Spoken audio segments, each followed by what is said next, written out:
ओम नमो भगवते वासुदेवाय नमः। स्वागत है आप सभी का मेरे YouTube चैनल पर। आज मैं आपको पुत्रदा एकादशी की कथा सुना रहा हूँ। पुत्रदा एकादशी के दिन सुबह स्नान करने के बाद में सूर्य देव को अर्घ दें, फिर लड्डू गोपाल जी को स्नान कराएं। भगवान को स्नान कराने के बाद में चंदन का टीका लगाएं, उनको वस्त्र पहनाएं, भगवान के सामने दीपक जलाएं, तुलसी पत्र वहाँ पर अर्पण करें। उसके बाद में भगवान के मंत्र ओम नमो भगवते वासुदेवाय नमः मंत्र का जाप करें। भगवान की कृपा से आपकी सभी मनोकामनाएं पूरी हो जाएंगी। भगवान के सामने बैठ करके हाथ में पुष्प लेकर के इस कथा का श्रवण करें। धर्मराज युधिष्ठिर ने पूछा कि हे भगवान, आपने सफला एकादशी का महत्व विधिवत बताकर बड़ी कृपा की। अब कृपा करके पौष शुक्ल एकादशी का क्या नाम है, उसकी क्या विधि है और कौन से देवता की पूजा की जाती है, मुझसे कहिए। तब श्री कृष्ण बोले, हे राजन, इस एकादशी का नाम पुत्रदा एकादशी है। इसमें भी नारायण भगवान की पूजा की जाती है। इस चर और अचर संसार में पुत्रदा एकादशी के व्रत के समान कोई व्रत नहीं है। इसके पुण्य से मनुष्य तपस्वी, विद्वान और लक्ष्मीवान होता है। इसकी मैं तुम्हें एक पौराणिक कथा सुनाता हूँ, ध्यानपूर्वक उस कथा का श्रवण करो। भद्रावती नगरी में सुकेतुमान नाम का एक राजा राज्य करता था। उसके कोई पुत्र नहीं था। उसकी स्त्री का नाम सैव्या था। वह निपुत्री होने के कारण सदैव चिंतित रहा करती थी। पुत्रहीन राजा के पितर रो रो कर पिंड लेते हैं और सोचा करते थे कि इसके बाद हमको कौन पिंड देगा। राजा के पुत्र न होने के कारण बंधु बांधव, धन, हाथी, घोड़े, राज्य तथा मंत्री, इन सब में से किसी चीज से भी संतुष्टि नहीं थी। वह सदैव यही विचार करता था, मेरे मरने के बाद मुझको कौन पिंडदान देगा। बिना पुत्र के पितरों और देवताओं का ऋण कैसे चुकेगा, क्योंकि जिसके पुत्र ना हो उस पर पितृ दोष लग जाता है, पितरों का ऋण चढ़ जाता है। इसलिए महाराज दशरथ को भी बिना पुत्र के मुक्ति नहीं मिली थी। भगवान श्री रामचंद्र जी ने जन्म लिया, तब राजा दशरथ को मुक्ति मिली थी। तो इस प्रकार से जो व्यक्ति पुत्र की कामना करते हैं उनसे पितृ प्रसन्न हो जाते हैं। जिनके पुत्र नहीं है, अगर वह संतान कामना के लिए इस व्रत को रखें तो उनकी मनोकामना पूरी हो जाती है। और यह दायित्व भी होता है, सभी को पुत्र प्राप्ति के लिए यत्न अवश्य करना चाहिए। राजा के पुत्र न होने के कारण बंधु बांधव, धन, हाथी, घोड़े, राज्य तथा मंत्री, इन सब में से किसी चीज से भी संतुष्टि नहीं थी। वह सदैव यही विचार करता था कि मेरे मरने के बाद मुझको कौन पिंड देगा। बिना पुत्र के पितरों और देवताओं का ऋण कैसे चलेगा। जिस घर में पुत्र ना हो उसमें सदैव अंधेरा रहता है। इसलिए मुझे पुत्र की उत्पत्ति के लिए प्रयत्न करना चाहिए। जिस मनुष्य ने पुत्र का मुख देखा वह धन्य है, उसको इस लोक में यश और परलोक में शांति मिलती है, अर्थात उसके दोनों लोक सुधर जाते हैं। पूर्व जन्म के कर्म से इस जन्म में पुत्र, धन आदि की प्राप्ति होती है। राजा इसी प्रकार रात दिन चिंता में लगा रहता था। एक समय राजा ने अपने शरीर को त्यागने का विचार किया, परंतु आत्मघात को महान पाप समझकर उसने ऐसा नहीं किया।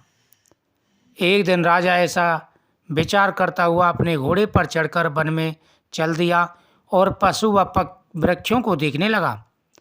उसने देखा कि वन में मृग, व्याघ्र, सूगर, सिंह, बंदर, सर्प आदि सब भ्रमण कर रहे हैं। हाथी अपने बच्चों और हथनियों के बीच में घूम रहे हैं।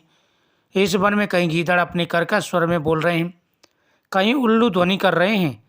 वन के दृश्यों को देखकर राजा को सोच विचार में लग गया। इसी प्रकार उसको दोपहर हो गई। यह विचारने लगा, मैंने कई यज्ञ किए, ब्राह्मणों को सुंदर भोजन से तृप्त किया, फिर भी मुझे यह दुख प्राप्त हुआ। प्यास के मारे अत्यंत दुखी राजा पानी की तलाश में इधर उधर फिरने लगा। थोड़ी दूर पर राजा ने एक सरोवर देखा। वह सरोवर बड़ा ही सुंदर था। उस सरोवर में कमल खिल रहे थे तथा सारस, हंस, मगरमच्छ आदि विहार कर रहे थे। सरोवर के चारों तरफ मुनियों के आश्रम थे। उस आश्रमों में मुनि हमेशा भगवान का ध्यान किया करते थे। आश्रम में तुलसी के पौधे लगे हुए थे जिससे सुगंधित महक आ रही थी। चारों तरफ शांति का वातावरण था। वहाँ पर भगवान का गुणगान किया जा रहा था। राजा ये सारी चीज़ें देख रहा था। उस समय राजा के दाहिने अंग फड़कने लगे। राजा शुभ शगुन समझकर घोड़े से उतरकर मुनियों को दंडवत करके उनके सामने बैठ गया।